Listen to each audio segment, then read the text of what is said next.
السلام عليكم ورحمة الله وبركاته. بسم الله والصلاة والسلام على أشرف الأنبياء والمرسلين نبينا محمد وعلى آله وصحبه ومن تبعهم بإحسان إلى يوم الجزاء. qofku waxaa loo baahan yahay mar walba inuu ku dadaalo adkaarta soo rabbi caza wajal uu ka dhigo adhaakiriina allaha kasiiran wadhaakiraat. taasina waxaad ku heli kartaa inaad mar walba la timaadid adkaarta nabiga sala allahu calayhi wasalam inuu jideeyey.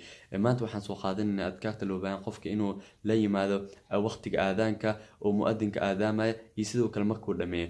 qofka muadinka markuu aadaamayo waxaa loo baahan yahay waa inuu dhahaa muadinka waxa uu yani dhahayo waa inuu sidoo kale la dhahaa مثلا الله أكبر markuu dhahayo waa ina adiga la dhahdaa ashhadu an laa ilaaha illa waa ina la dhahdaa ashhadu anna muhammad rasuul waa ina la dhahdaa aan ka ahayn xaya cala salaah markuu dhaha xaya cala salaah iyo xaya cala alfalax markuu dhahay waa ina ku badishaa laa xawla walaa quwata illa billah waa inaad adiga dhahdaa. markuu aadaanka dhameeyeen waa ina nabiga sallallahu alayhi wasallam aad ku salisaa siiqada macruufka ataxiyaadka kadib markaad waxaad dhehaysid allahumma salli ala muhammad wa ala ali muhammad kama sallayt taas waa ina dhahdaa iyo waad soo gaabsan kartaa haddaad rabtid allahumma salli ala muhammad ayaad ugu salin kartaa.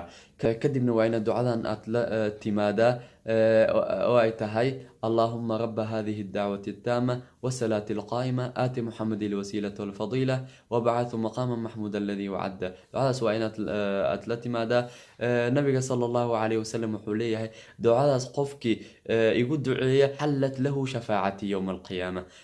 يعني قفكاس وحوليه نبي صلى الله عليه وسلم شفاعتي سأت هليسا مالت قيامة. نبي صلى الله عليه وسلم وباهنا هاي شفاعة إنه نوقع مالت قيامة taas hadaad u baahan tahay waa inaad ducadan aad nabiga sala allahu calayhi wasalam aad ugu duceysaa aadaanka iyo iqaamada inta u dhaxaysana ducada aad ku duceysatid waa mustajaaba.